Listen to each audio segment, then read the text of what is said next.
Assalamualaikum warahmatullahi wabarakatuh.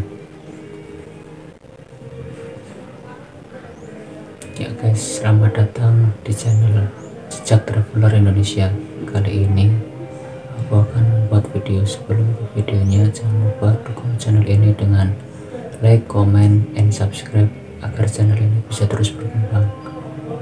Dan jangan lupa nyalakan tombol notifikasinya agar kalian yang pertama yang mendapatkan update video terbaru dari aku. Inilah videonya.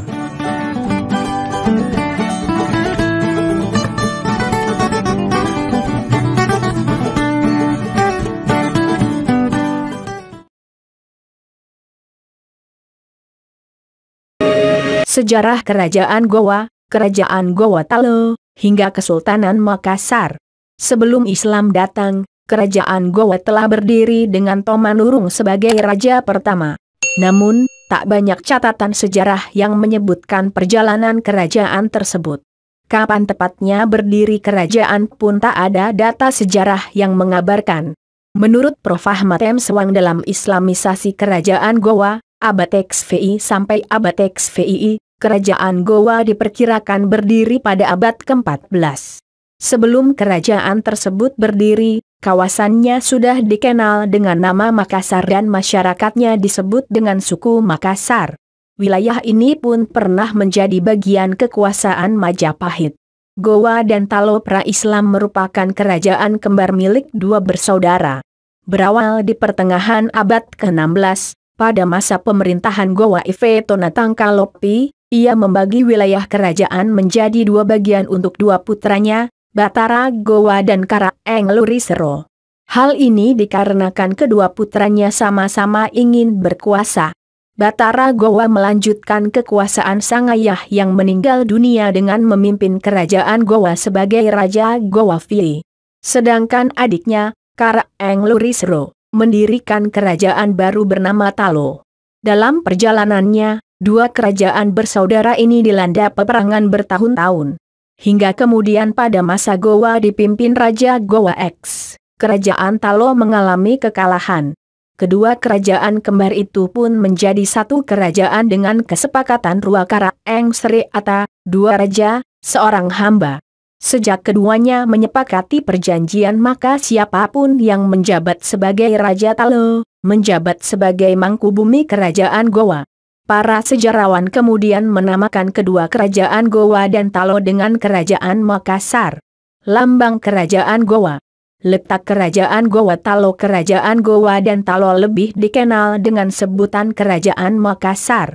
Kerajaan ini terletak di daerah Sulawesi Selatan. Makassar sebenarnya adalah ibu kota Gowa yang dulu disebut sebagai Ujung Pandang.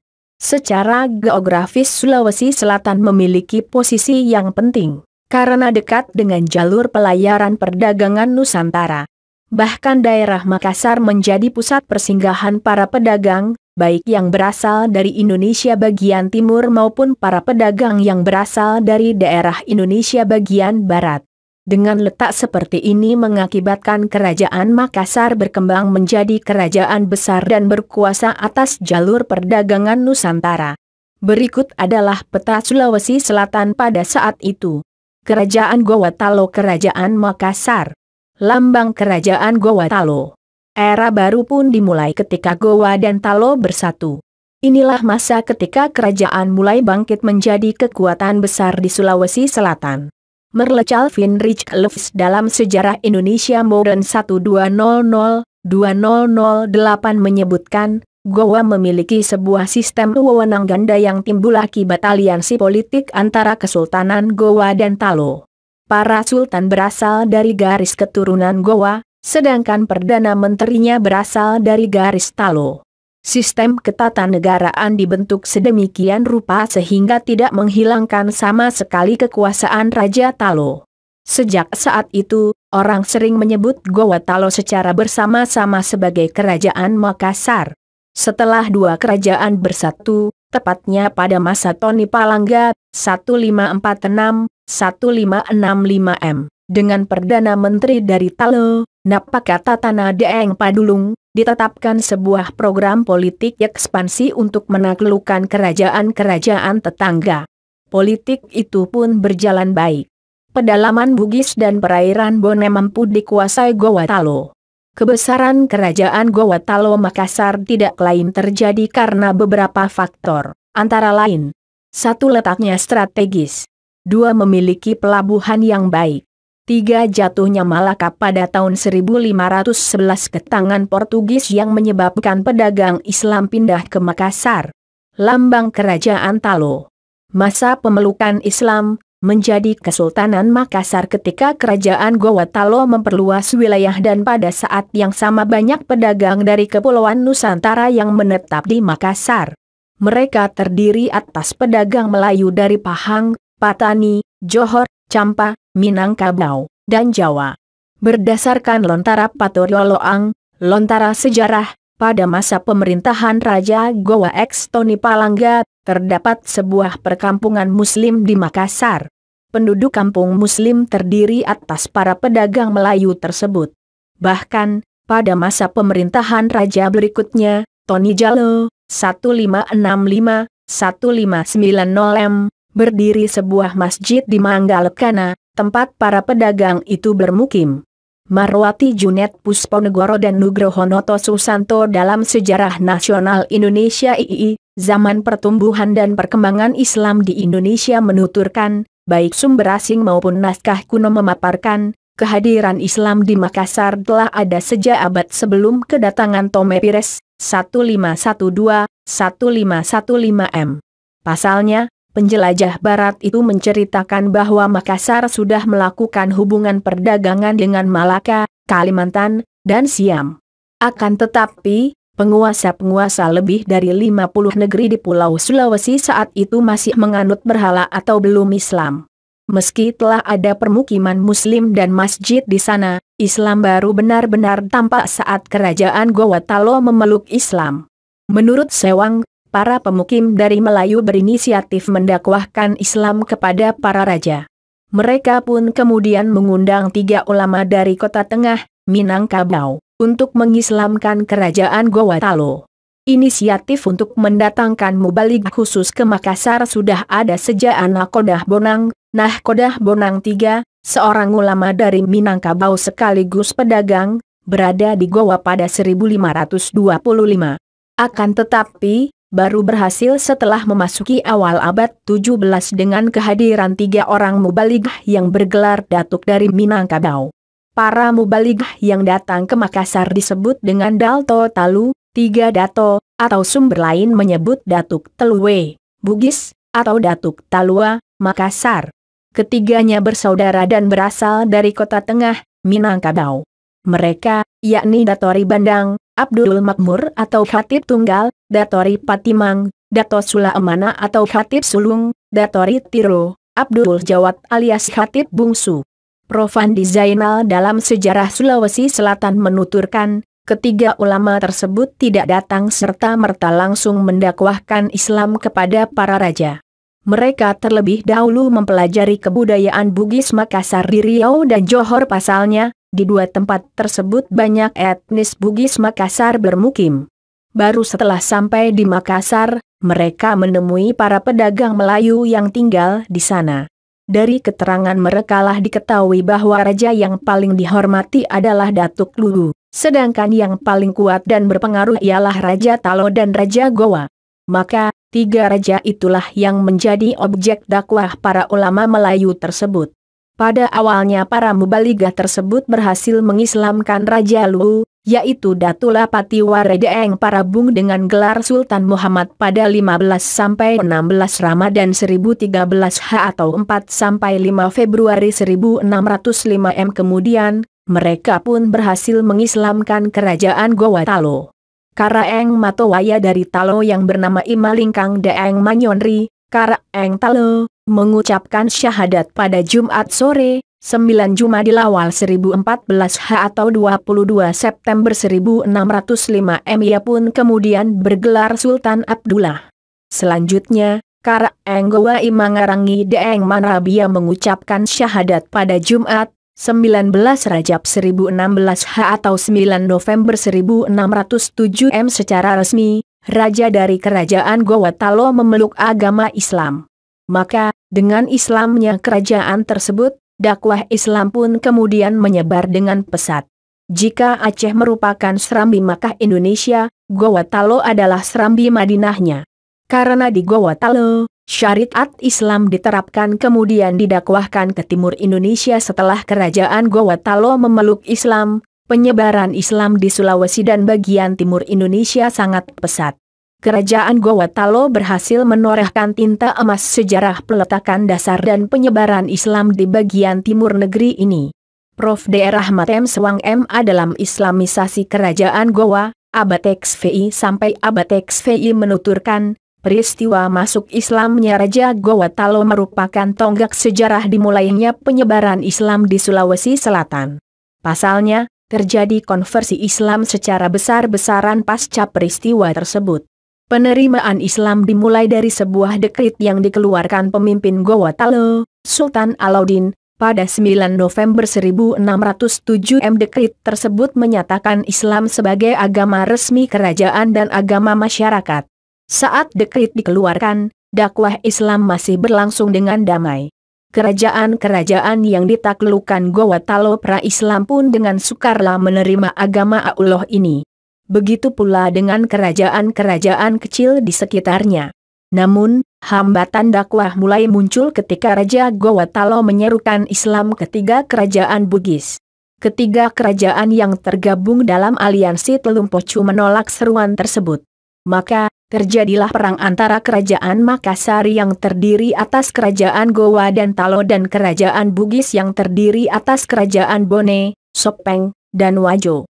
Menurut artikel Islam di Kerajaan Gowatalo, menelusuri jejak-jejak Islam dalam kaitannya dengan penyebaran Islam di Sulawesi di laman Wacana Nusantara, kerajaan yang menolak dakwah Gowatalo merupakan kerajaan Bugis dan Mandar yang secara pemerintahan telah kuat.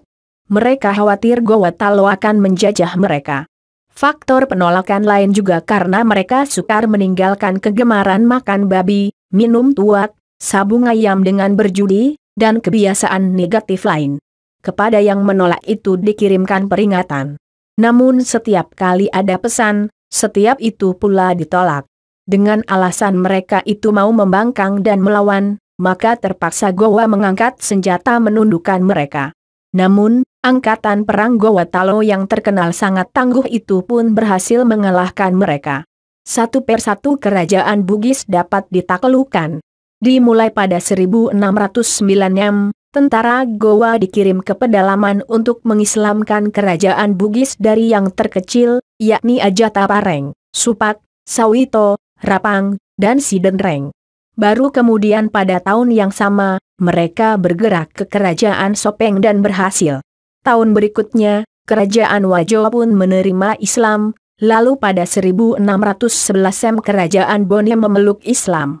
Menurut Sewang, terlepas dari motivasi Sultan Alauddin untuk berperang dengan kerajaan tetangga tersebut, perang itu sendiri justru sangatlah menguntungkan dari segi Islamisasi di Sulawesi Selatan.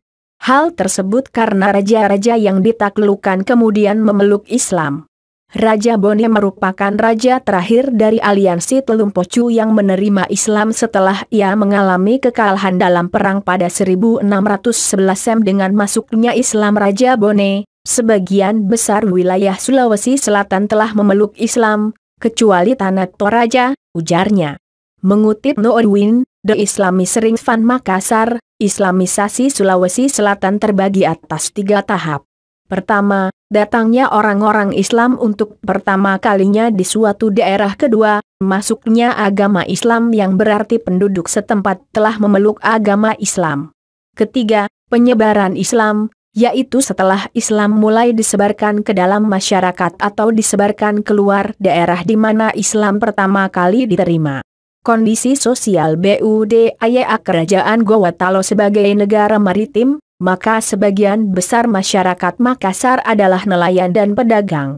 Mereka giat berusaha untuk meningkatkan taraf kehidupannya, bahkan tidak jarang dari mereka yang merantau untuk menambah kemakmuran hidupnya.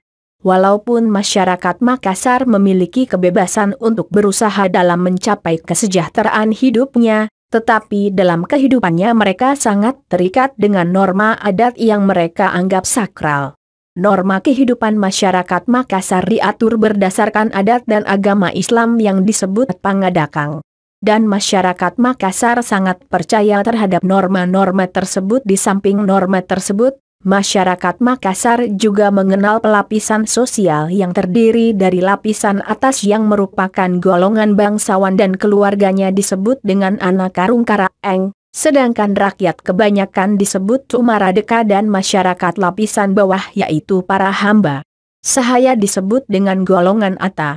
Dari segi kebudayaan, maka masyarakat Makassar banyak menghasilkan benda-benda budaya yang berkaitan dengan dunia pelayaran.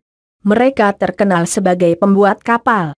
Jenis kapal yang dibuat oleh orang Makassar dikenal dengan nama Pinisi dan Lombo. Kapal Pinisi dan Lombo merupakan kebanggaan rakyat Makassar dan terkenal sampai mancanegara. Kondisi ekonomi Kerajaan Gowatalo. Kerajaan Makassar merupakan kerajaan maritim dan berkembang sebagai pusat perdagangan di Indonesia bagian timur. Hal ini ditunjang oleh beberapa faktor. A.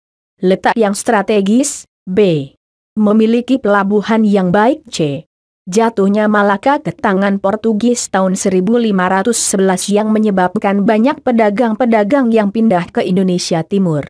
Sebagai pusat perdagangan Makassar berkembang sebagai pelabuhan internasional dan banyak disinggahi oleh pedagang-pedagang asing seperti Portugis, Inggris, Denmark dan sebagainya yang datang untuk berdagang di Makassar. Sebagai pusat perdagangan Makassar berkembang sebagai pelabuhan internasional dan banyak disinggahi oleh pedagang-pedagang asing seperti Portugis, Inggris, Denmark dan sebagainya yang datang untuk berdagang di Makassar. Pelayaran dan perdagangan di Makassar diatur berdasarkan hukum niaga yang disebut dengan Adea Loping-Loping Bicarana Pabalue, sehingga dengan adanya hukum niaga tersebut, maka perdagangan di Makassar menjadi teratur dan mengalami perkembangan yang pesat. Selain perdagangan, Makassar juga mengembangkan kegiatan pertanian karena Makassar juga menguasai daerah-daerah yang subur di bagian timur Sulawesi Selatan.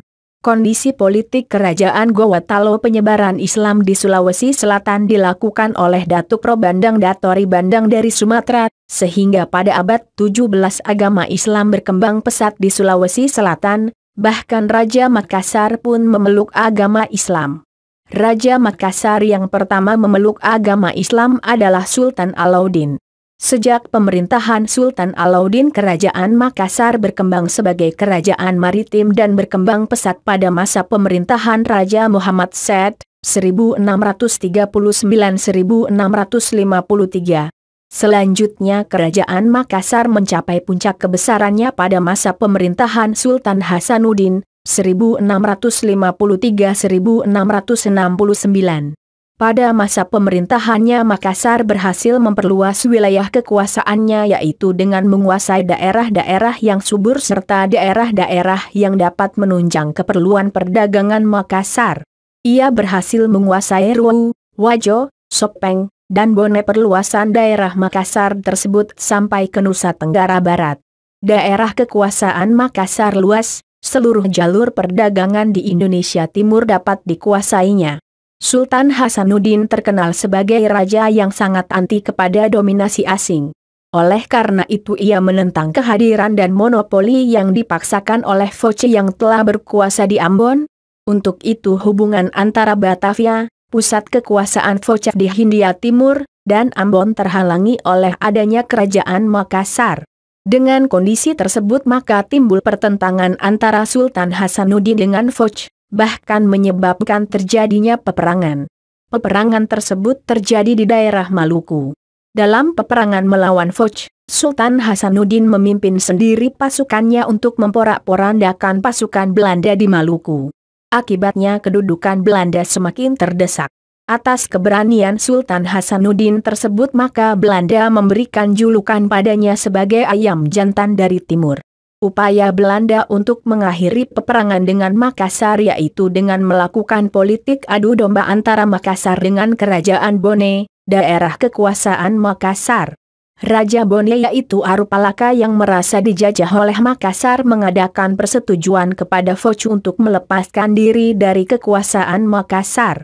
Sebagai akibatnya Arupalaka bersekutu dengan Foch untuk menghancurkan Makassar. Keruntuhan kerajaan Gowatalo Makassar, Sultan Hasanuddin terkenal sebagai raja yang sangat anti kepada dominasi asing. Oleh karena itu ia menentang kehadiran dan monopoli yang dipaksakan oleh Foch yang telah berkuasa di Ambon. Untuk itu hubungan antara Batavia, pusat kekuasaan Foch di Hindia Timur, dan Ambon terhalangi oleh adanya kerajaan Makassar. Dengan kondisi tersebut maka timbul pertentangan antara Sultan Hasanuddin dengan Foch, bahkan menyebabkan terjadinya peperangan. Peperangan tersebut terjadi di daerah Maluku. Peperangan demi peperangan melawan Belanda dan bangsanya sendiri, Bone, yang dialami Gowa, membuat banyak kerugian. Kerugian itu sedikit banyaknya membawa pengaruh terhadap perekonomian Gowa. Dalam peperangan melawan Foch, Sultan Hasanuddin memimpin sendiri pasukannya untuk memporak-porandakan pasukan Belanda di Maluku.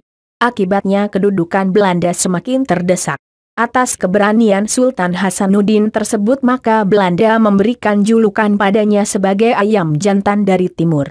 Upaya Belanda untuk mengakhiri peperangan dengan Makassar yaitu dengan melakukan politik adu domba antara Makassar dengan Kerajaan Bone, daerah kekuasaan Makassar. Raja Bone yaitu Arupalaka yang merasa dijajah oleh Makassar mengadakan persetujuan kepada Foch untuk melepaskan diri dari kekuasaan Makassar. Sebagai akibatnya Arupalaka bersekutu dengan Foch untuk menghancurkan Makassar. Akibat persekutuan tersebut akhirnya Belanda dapat menguasai ibu kota kerajaan Makassar. Dan secara terpaksa kerajaan Makassar harus mengakui kekalahannya dan menandatangani perjanjian Bongaya tahun 1667 yang isinya tentu sangat merugikan kerajaan Makassar. Isi dari perjanjian Bongaya antara lain, Foch memperoleh hak monopoli perdagangan di Makassar. Belanda dapat mendirikan benteng di Makassar. Makassar harus melepaskan daerah-daerah jajahannya seperti Bone dan pulau-pulau di luar Makassar. Arupalaka diakui sebagai Raja Bone. Walaupun perjanjian telah diadakan, tetapi perlawanan Makassar terhadap Belanda tetap berlangsung.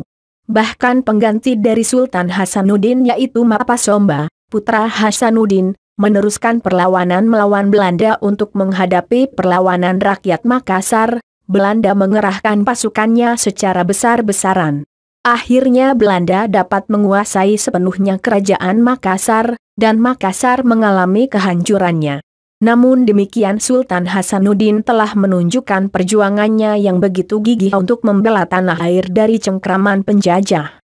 Sebagai tanda jasa atas perjuangan Sultan Hasanuddin, Pemerintah Republik Indonesia atas SK Presiden nomor 087-TK 1973 tanggal 10 November 1973 menganugerahi beliau sebagai pahlawan nasional. Demikian Gowa telah mengalami pasang surut dalam perkembangan sejak Raja Gowa pertama, Tumanurung, abad 13, hingga mencapai puncak keemasannya pada abad XVI kemudian sampai mengalami transisi setelah bertahun-tahun berjuang menghadapi penjajahan. Dalam pada itu, sistem pemerintahan pun mengalami transisi di masa Raja Gowa XXXVI Andi Ijo Karaeng Lalolang, setelah menjadi bagian Republik Indonesia yang merdeka dan bersatu, berubah bentuk dari kerajaan menjadi daerah tingkat II otonom. Sehingga dengan perubahan tersebut, Andi Ijo pun tercatat dalam sejarah sebagai Raja Gowa terakhir dan sekaligus Bupati Gowa pertama. Sekian video dari saya. Apabila video ini bermanfaat, jangan lupa like video ini. Dan bila video ini